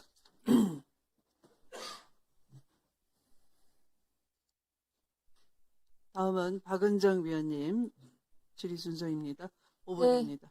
법원행정처장님, 오늘의 처장님의 태도는 매우 충격적입니다. 지난 2025년 5월 1일 대통령 후보에 대한 판결에 대해서 국민들이 판단하실 거다. 아까 그렇게 말씀하셨는데, 국민이 이미 판단했어요. 그것이 사법 쿠데타라고요. 그래서 국민이 선택했습니다. 지금 그 대통령 선거에서요. 그러면은 그 이례적인 판결, 말도 안 되는 모든 절차들을 다 무시한 그 판결에 대해서 반성하고 오셨어야 돼요, 여기에, 이 자리에. 그런데 오셔가지고 아무런 반성 없이 반성하지 않으면서 그렇게 답변하시는 건 국민을 무시하는 처사입니다. 반성하지 않는 사법부에 대해서 국민들은 냉정하게 판단할 겁니다. 조희대 대법원장을 대법원장으로 인정 안 해요. 많은 국민들이요, 지금. 그런 국민들의 분노에 대해서 처장님께서는 지금 그 법원을 대표해서 이 자리에 나와 계신 거잖아요. 그런데 그런 답변하시면 어떡합니까? 이게 지금 민주당 의원들이라서 지금 분노하는 게 아니에요. 국민들이 분노하는 겁니다. 그래서 지금 국민들하고 싸우시겠다는 겁니까? 그 판결이 얼마나 말도 안 되는 판결이었는지 대통령 후보가 없어질 뻔한 겁니다. 그 후에 국민의힘의 그 우스꽝스러운 그 양상들 보세요. 후보를 바꿔치기 하고 민주당 대통령 후보가 없어졌으면은 저 당에서 누가 됐겠습니까? 그러면은 내란을 옹호하는 그런 대통령 후보가 그 국민의힘에서 나와가지고 이 나라가 어떻게 됐겠습니까? 반성을 하셔야 돼요. 그런데 지금 법원이 지기현 판사가 형사소송법을 정면으로 위반해서 내란 수개를 풀어주더니 우인성 판사는 지금 김건희에 대한 재판에서 공범들에 대한 확정된 판결하고 정면으로 배치되는 판결을 했습니다. 공소시효와 관련해서요. 그리고 나서 또 어제는 충격적인 발언을 하더라고요. 특검법에 6개월 내에 재판을 끝내야 된다는 그 법을 정면으로 본인이 위반하겠다. 특검이 신속하게 재판해달라고 하니까 그런 거 왜 물어보냐. 6개월 내에 재판하지 않아도 되는 겁니다. 우인성 판사는. 특검법이 6개월 내로 재판하도록 되어 있습니다. 그런데 본인이 법을 위반하겠다고 지금 당당하게 얘기하고 있어요. 법원 행정처장님이 판사들을 행정처에서 그런 문제점에 대해서 조치를 하셔야 됩니다. 행정처에서 그렇게 하는 거 아닙니까? 이 법을 위반하는 판사들에 대해서 법원 행정처에서 제대로 된 조치하시기 바랍니다. 법무부 장관님. 예. 검찰개혁 법안 진행 상황에 대해서 제가 간단하게 물어보겠습니다. 예. 정부안이 지금 제출이 된다고 하셨고 조직법으로 공소청법, 중수청법 먼저 통과하신다고 하겠다고 했는데 공소청의 검사가 수사권을 가지는지는 굉장히 중요한 거고 그러한 권한의 유무가 확정이 돼야 조직이 나오는 겁니다. 그 형사소송법의 수사권에 관한 규정이 먼저 논의가 돼야 되는 겁니다. 그래야 조직이 나오고 인력이 나오고 예산이 나오고 배치가 나오는 거지 조직법만 덜렁 통과시키고 수사권은 나중에 어떻게 되는지 나중에 논의하겠다는 건 그것은 앞뒤가 잘못된 것이고요. 화면 올려주세요. 최근에 대통령 신년 기자회견에서 공소시효 이틀 남겨두고 송치하는 경우에 예외적 보안 수사권에 대해서 말씀을 하셔서 수사 준칙이라는 게 있습니다. 검경 상호 협력에 관한 준칙에 공소시효 어떻게 검경이 협력하는지 규정이 되어 있어요. 검찰에서 공소시효 이틀 남겨두고 송치하는 사례가 없어요. 실무적으로. 제가 있냐고 물어봤더니 검찰이 자료가 없다고 했습니다. 저한테 자료 못 내놓고 있습니다. 그런데 대통령이 저렇게 말씀하셔서 그런 사례가 설사 있다 하더라도 저렇게 협력해서 실무적으로 처리하고 있습니다. 다음 보여주세요. 보안 수사 요구를 하는 경우에 추안이라는 제도가 있습니다. 다음 거 보여주세요. 추안이라는 건 뭐냐 하면 저렇게 기록이 왔다 갔다 하지 않고 기록이 검찰에 있는 상태에서 킥스 통해가지고 저 별지 추안 요구서에 따라서 공소시효 만일에 이틀 남겨둔 사건이 만에 있더라도 저 추안 요구서에 검사가 질의서를 붙여서 그대로 킥스로 내보내면은 경찰이 수사해서 몇 시간 내로 보내줄 수 있습니다. 경찰이 저 사건을 기소하겠다고 보냈기 때문에 저 수사를 경찰이 제일 잘하는 거예요. 피의자 참고인 연락도 훨씬 더 많이 경찰이 제대로 할 수 있습니다. 그러니까 공소시효와 관련해서 임박해서 송치하는 사건은 추안이라는 제도로 충분히 해결이 가능하다. 저런 해결, 저 추안 제도에 대해서 검사들이 지금도 하고 있습니다. 그러면 공소시효 임박하는 사건에 대해서 검사들이 그런 사례도 없지만 그런 보안 수사권이 반드시 검사가 행사하지 않더라도 해결할 수 있는 해결책이 있습니다. 그런데 장관님께서 그 자리에 앉으셔가지고 검사의 보안 수사권을 행사해야 되는 이유로 공소시효 임박 사건을 말씀하시면 안 되고 수사기소 분리하는 검찰 개혁 법안을 통과시키는 데 있어서 그러면 제도적으로 무엇을 보완해야 되는지를 개혁적인 검사 인사를 통해서 개혁적인 검사들하고 그 제도적인 보완책을 장관님께서 마련하셔야 됩니다. 장관님께서 검사들을 대변하라고 그 자리에 계시는 게 아니고요. 개혁적인 검찰 개혁에 대해서 제도적으로 무엇이 필요한지 저런 문제에 대해서 어떻게 해결할 것인지를 장관님께서 해결책을 마련해서 국민들께 설명하셔야 되는 겁니다. 민주 진보 진영의 시민들은 우리가 가장 사랑했던 대통령을 검찰 수사로 잃었던 슬픔이 있습니다. 그 상실감을 언제나 기억하시고 검찰 개혁에 대해서 책임감 있게 해주셨으면 좋겠습니다. 예, 저는 의원님 좋은 말씀 감사드리고요.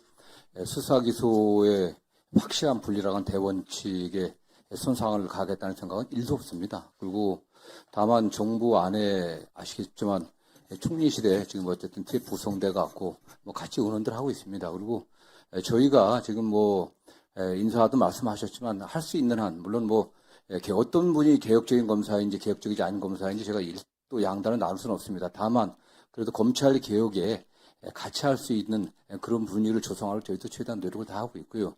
의원이 염려하시는 검찰이 다시 수사권을 갖고서 그 권한을 오용하고 남용하지 않을 수 있는 그런 제도를 만드는 데 저희도 관심을 갖고 노력하고 있습니다. 네.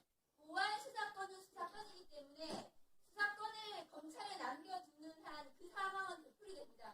그런데 지금 보안 수사권을 남겨두겠다고 하는 저런 사례들이 사실상 실무에 있는 제도적인 보완책이 충분히 있는데도 불구하고 수사권을 남겨두는 이유가 되어서는 안 되는 거죠. 예. 저런 해결책을 장관님께서 실무적으로 무엇이 시행되고 있는지를 찾아보시고 제도적으로 마련해가지고 그것을 국민들께 설명을 드리고 제도 관습을 마련하셔야 되는 겁니다. 예, 저희도 뭐 다양한 의견들을 준비해 갖고 그 TF에 제출하고 있고요.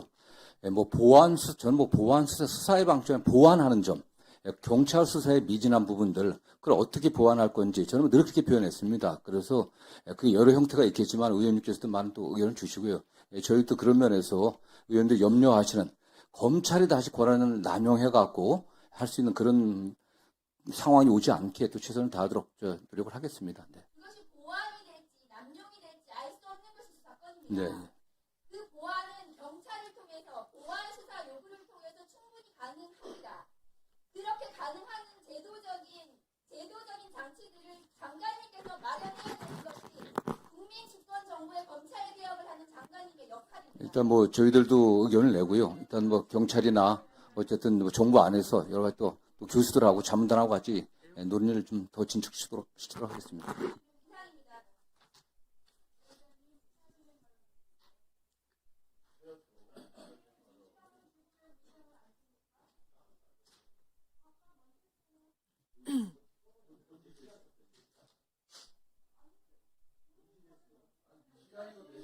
자, 박균택 위원님. 네, 질의 순서입니다. 5분입니다.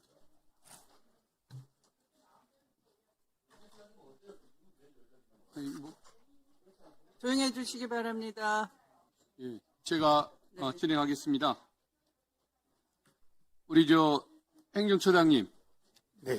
그 대선 후보 선거법 위반 사건 재판할 때 8만 페이지 기록을 다 보았느냐라고 전현희 의원님이 질문했을 때 필요한 범위 내에서 봤다라고 말씀을 하셨습니다. 그 사건 기록들 복사해서 돌린 적이 없는 걸로 알고 있습니다. 그러면은 주심 대법관이었던 분이 필요한 범위 내에서 봤다라고 얘기할 때 다른 대법관들은 거의 보지 않고 재판을 했다는 뜻이 되는 것 같습니다. 그렇지는 않습니다. 그러면 다른 분들은 다 보셨습니까?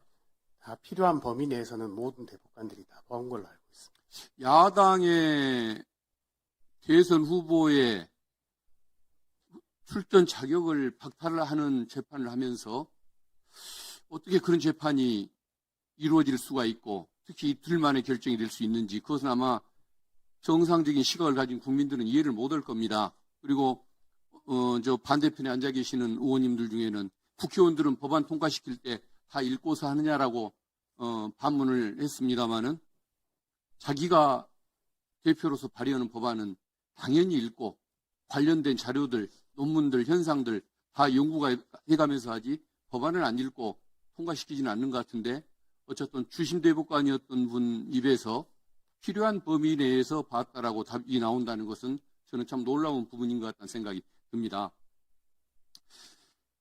행정처장으로 임명되실 때 이 문제가 제기될 거라는 것 생각을 못 해보셨습니까? 생각을 전혀 못한 건 아니지만 이게 오늘 같은 이런 상황이 될 거라고는 생각은 못했습니다. 근데 저는 이 사건에서 이번 사안에서 우리 처장님의 자격 문제보다도 더 걱정스러운 것은 왜 대법원은 국민의 눈치를 볼 생각이 없는 걸까라는 점입니다. 국민이 주권자라는 것을 인정한다고 한다면 최소한 재판은 또 독립이라고 할지라도 행정이라는 것은 그야말로 독립적으로 이루어지는 것이 아니고 국민의 눈높이에 맞게 이루어져야 하는 것 아니겠습니까? 이번에 내란 사건에 대한 영장전담 판사들 그 2명 임명하는 거 우리 박지원 의원님께서 질문하신 것처럼 왜 거기에 문제의 원인이 됐던 그 4명 중에 2명을 거기에 앉힐 수가 있는 것입니까? 그 4명의 판사들이 문제를 일으켰기 때문에 내란 전담 재판부 영장 전담 판사 제도가 도입이 된 건데 그 자리에 그 문제의 원인이 된 판사들 2명을 앉혔다라는 것, 이것은 결국은 법원이, 특히 대법원이 국민하고 기싸움을 하겠다는 얘기밖에 안 되는 것 같습니다. 어떻습니까? 저도 정확한 경위를 알지는 못합니다만 제가 아는 범위 내에서는 지금 2월 23일에 법관 정기 인사가 있습니다. 그때까지 임시적으로 담당할 이제 영장 전담 판사를 지정하는 문제에 있어서 기존에 그렇더라도 담당하던 4분 이게 중에 아마 이렇게 그래도 이게 결정했 국민적으로 네. 그래도 이게 국민적인 분위기를 생각한다고 한다면 미리 그 법원에 위임돼 있을 법관들 중에서 적절한 인물들을 골랐던 것도 저는 방법이었을 것 같은데 어쨌든 법원은 국민의 어떤 시선보다는 내 편이 우리의 시각대로 한다는 그런 마인드를 가지고 있다는 것, 이게 가장 큰 문제라는 생각을 해봅니다. 어쨌든 우리 처장님의 임명 문제나 영장 전담 판사의 임명 문제나 이런 것들이 어떤 사법개혁 논의를 더 촉발하는 문제가 될 거라는 점, 여기에 대해서는 각오를 할 수밖에 없는 그런 부분이 있는 것 같습니다. 어쨌든 2월 23일 이후에 어떤 인사 이동이 있고 나면 영장 전담 재판부가 새로 구성이 될 거 아닙니까? 그때는 정말 그 수원 브라더스 법관 같은 사람들이 중앙지법 영장 전담 재판부나 내란 사건 영장 전담 법관으로 배치되는 일이 없도록 정말 각별히 유의 좀 해주셨으면 좋겠습니다. 그 내란 전담 재판부 특별법에 법관 사무분담위원회에서 아마 결정하게 돼 있는 걸로 알고 있습니다. 거기 절차에 그러니까 좀 제발 좀 정상적인 결정을 하도록 좀 분위기를 만들어 달라고 제가 말씀을 드리는 겁니다. 그리고 제가 이제 구속영장 심사에 국민들이 참여하는 그 법안을 발의를 했습니다. 영장에 대한 배심제도, 참심제도이겠죠. 이게 추진되는 일이 없도록 정말 정상적인 영장 심사가 이루어지기를 기대하겠습니다. 네, 수고하셨습니다. 저도 그까지는 정확하게 파악을 못했습니다. 근데 지금까지의 관례에 따르면 영장 전담 법관은 1년 사무분담 1년 원칙을 지금 지키고 있는 모양입니다. 그러니까 1년이 되면 바꾸고, 그래서 지금 이제 기존에 계시는 분들은 2월 23일자에 바뀌는 것이 관례에 따른 것인 모양입니다. 이제 2월 하순이 되면 1년이 되는 모양입니다. 아닙니다. 1년 사무분담 원칙입니다.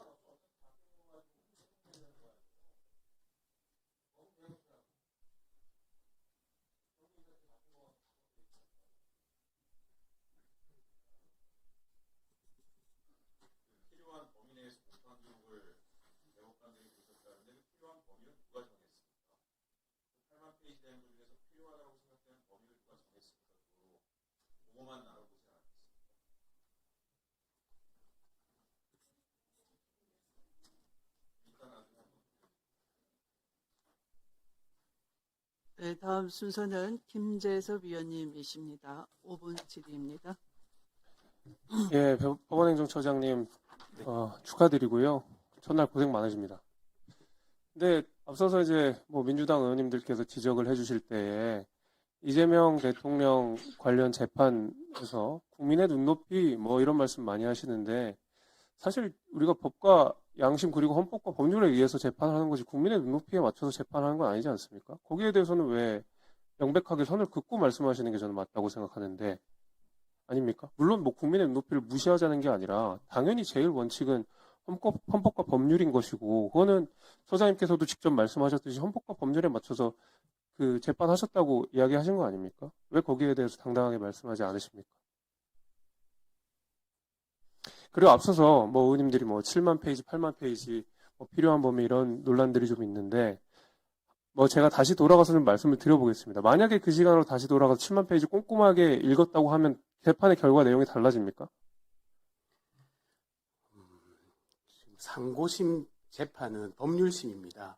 그래서 사실관계에 대해서는 원칙적으로 판단하지 않을 뿐더러 이 사건은 1심과 2심의 사실 인정이 대차가 없습니다. 동일한 사실관계를 기초로 법리 판단이 달랐던 거기 때문에 어떤 법리 판단을 따르면 되느냐가 상고심의 심판 대상이었습니다. 그 범위 내에서 봤다는 거죠. 그럼 다시 돌아가서 7만 페이지를 꼼꼼하게 다 읽고 재판을 하신다고 하더라도 하나도 빠짐없이 모든 글자를 1.1획도 빠지지 않고 다 읽는다고 하더라도 재판 결과는 달라지지 않는다고 제가 이해해도 되겠습니까?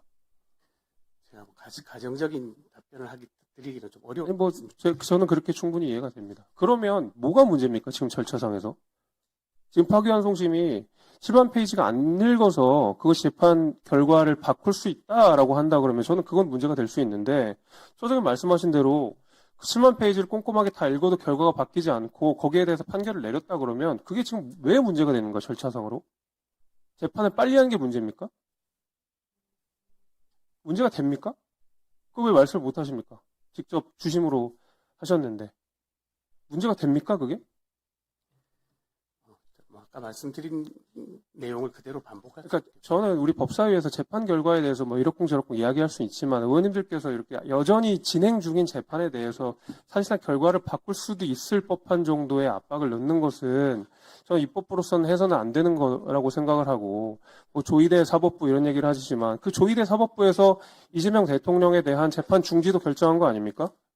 사실 저희도 그거 못마땅하게 그때 많이 이야기했거든요. 어떻게 고법 판사가 헌법 84조라고 하는 것을 인용해가지고 사상 초유의 사건을 이렇게 임의적으로 결정할 수 있느냐에 대해서 저희 불만 많거든요. 그건 조희대 사법부에서 이루어진 결정 아닙니까?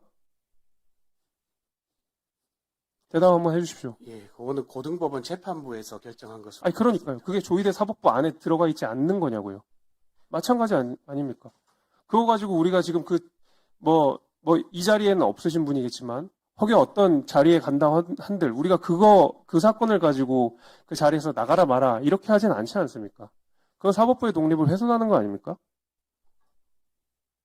행정처장이고 법원 행정의 수장으로서 법원의 독립성을 지키기 위해서라고 그러면 적어도 그 정도는 처장님께서도 말씀해 주시고 방어하시는 게 맞다고 저는 생각합니다.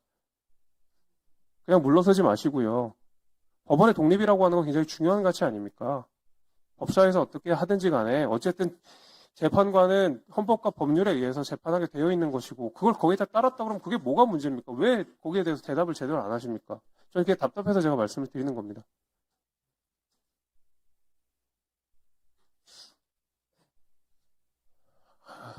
아무튼 재판 결과에 대해서는 그렇게 해서 앞으로도 법원에서 잘 이끌어 주시기를 바라고요.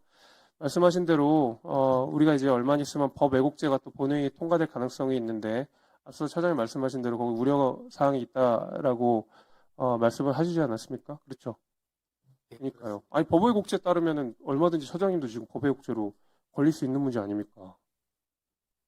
특정을 유리하게나 불리하게 할 수 있는 문제니까요.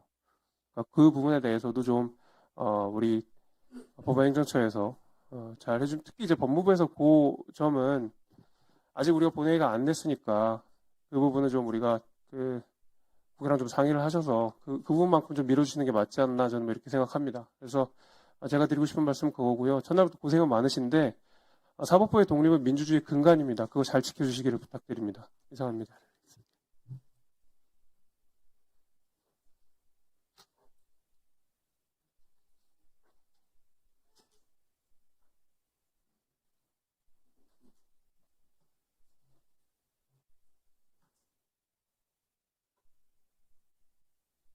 행정처장님, 네.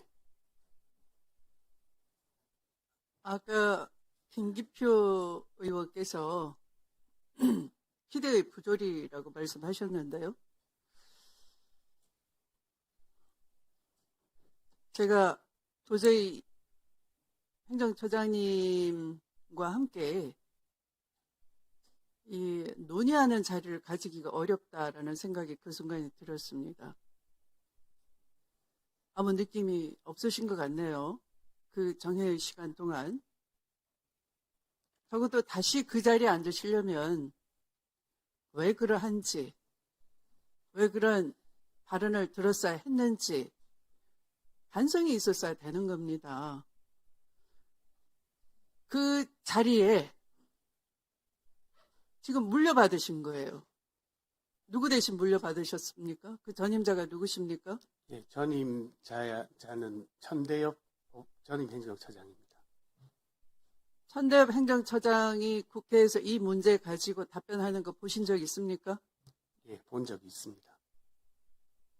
그러면 인정하시겠네요? 국회에 출석해서 사건 기록을 다 살펴봤다라고 진술하는 것을 누누이 강조하는 것을 다 지켜보셨겠습니다. 제가 알기로는 이제 그런데 지금 주심이면서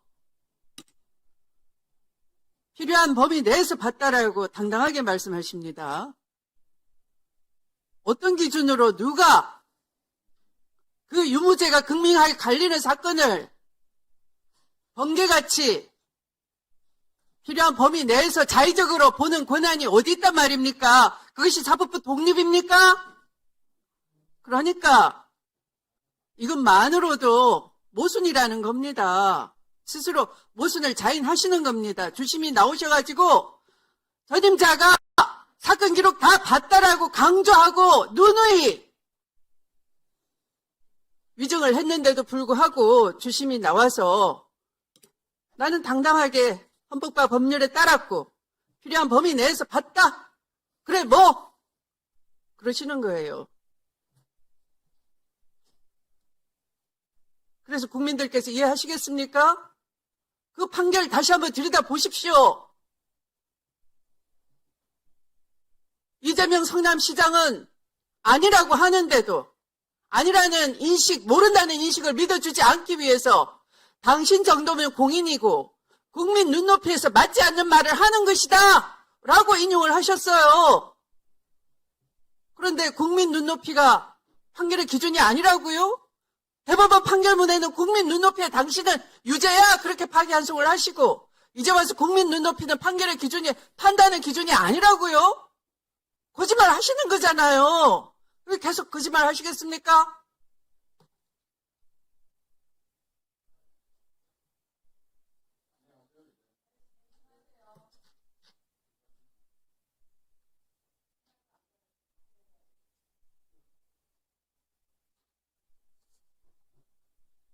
답변 한번 해보십시오.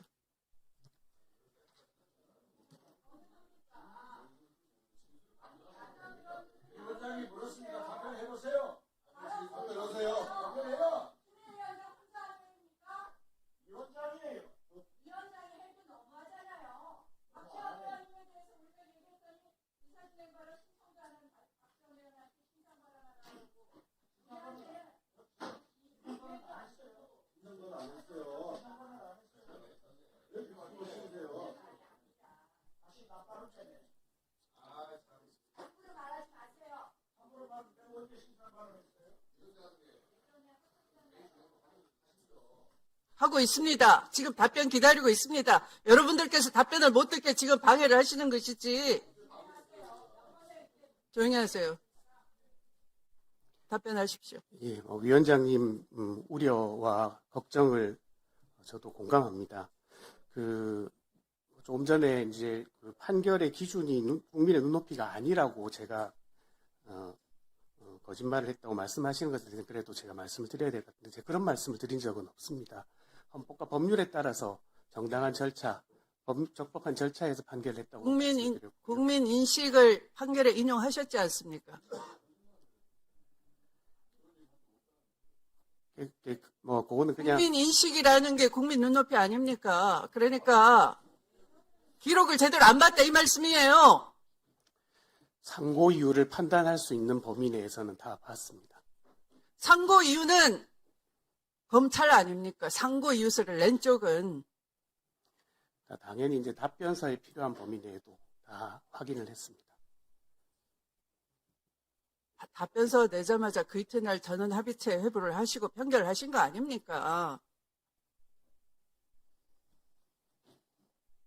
그래서 그 기록을 실제 그 순간에 어떻게 다 봤느냐를 누누이 국민의 상식으로 질문하는 거 아닙니까? 질문이 궤변입니까? 질문도 상식적이어야 되는 거죠. 근데 그 지극히 상식적인 질문에 명쾌한 답변이 없었던 거예요. 그리고 마침내 주심이 나오신 겁니다. 보무도 당당히.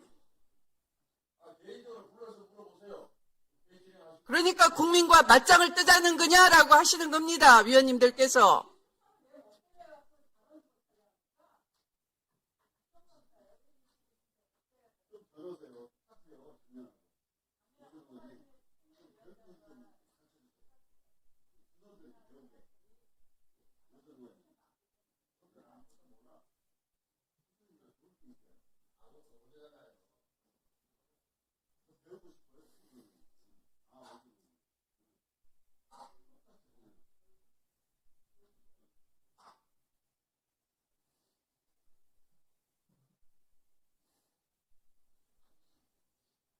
헌법과 법률은 국민 눈높이와 어긋나면 되는 겁니까? 그래서 다시 말씀드리자면 재판을 함에 있어서도 국민들이 어떻게 받아들이실지 같은 것들도 다 모든 것은 아니지만 고려의 대상이 될 수 있다는 것은 제가 말씀드릴 수 있을 것 같습니다. 이성윤 의원님 순서입니다. 이성윤 의원님 순서입니다. 예. 네. 예, 전주울 출신 이성윤입니다. 먼저 제가 2024년 6월에 전주가정법원 설치법을 제가 발의하고 20개월이 지난 어제 드디어 전주가정법원 설치법이 통과가 됐습니다. 전주에는 정말 제대로 사법 서비스를 받지 못하고 특히 가정법원이 없어서 전주 시민들이 전북 도민들이 겪는 어려움은 굉장히 컸었습니다. 선거 이후에 2년 동안 꾸준히 가정법원 설치를 요청해왔고 특별히 전주 가정법원 유치 특별위원회가 있어가지고 이 시민들께서 우리 존경하는 추미애 위원장을 만나 뵙고 조속히 가정법원이 설치될 수 있도록 요청까지 했습니다. 그 결과 위원장님 그리고 우리 일소의 간사님께서 적극 협조해 주셔서 어제 법안 일소위 통과를 했고 드디어 이제 전주 시민과 전북 도민들께서 바라는 가정법원 설치 소식을 들려드릴 수 있어서 참으로 감개무량합니다. 하루빨리 우리 본회의에서도 가정법원 설치법이 통과돼서 우리 170만 전북 도민과 62만 전주 시민들이 양질의 사법 서비스를 받을 수 있도록 했으면 좋겠습니다. 법원행정처장님, 네. 정말 실망입니다. 저는 처장님이 처음 나와가지고 제가 5월 1일 조희대 파기환송 판결의 주심으로서 국민들께 송구하다라고 말할 줄 알았어요. 말 끝마다 헌법과 법률에 따라 재판을 했다. 그래서 꺼리낌이 없다 말씀하시는데 처장님, 헌법 103조가 어떻게 되는지 아십니까? 말씀해보세요. 말씀해보세요. 헌법 규정을 외우고 있지는 못해 찾아보겠습니다. 뭘 찾습니까? 법관은 헌법과 법률에 따라서 법률에 의해 그 양심에 따라 재판한다. 이렇게 돼 있어요. 심판한다. 중요한 것은 그 양심입니다. 양심. 예? 법관들이 가장 부끄러운 판결로 꼽는 것이 뭔지 아십니까? 인혁당 사건입니다. 인혁당 사건. 1975년 4월 8일 날 수천 페이지에 달하는 사건을 대법원에서 한 하루 만에 선고를 하고 그 다음날 8명을 사형 집행을 해요. 아십니까? 이 사건 들어본 적이 있습니다. 그 판결도 헌법과 법률에 따라서 한 것입니까? 아닙니까? 제가 담당했던 사건이 아니라서 말씀드리긴 어려울 것 같습니다. 아니, 그것도 답변을 못해요? 1975년 4월 8일 인혁당 사건 판결도 헌법과 법률에 따른 판결입니까? 아닙니까? 담당한 사건이 아니라 모른다고요? 그런 태도가 문제입니다. 처장님께서 취임식에 말하겠습니까? 사법불신의 원인을 찾아가지고 반성해야 된다 했죠?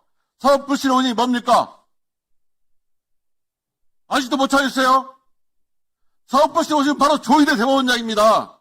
오늘 보니까 처장님을 임명한 이유가 설명이 돼요.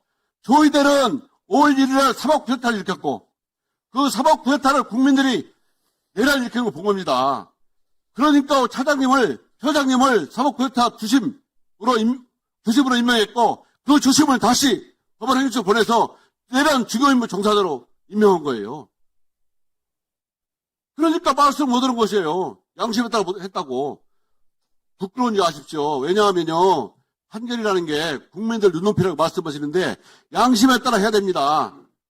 예? 정말 양심에 따라 판결했습니까? 그리고요, 재판 기록 봤냐 안 봤냐 말씀하시는데 정말 거기서 대답하면 안 돼요. 국민들은 1년에 대법원에서 4만 건 하죠. 1인당 3,400건 재판하지 않습니까? 모든 국민들은 법원에서 내가 낸 기록 다 읽어버리지 않아요. 그런데 당신들이 뭔데? 편의적으로 사건 일부만, 기록 일부만 뽑아서 봅니까? 그러니까 불신 받는 거예요. 국민들한테는 기록을 다 본다고 해야 돼요. 그리고 다 봐야 맞고. 국민들은 뭡니까?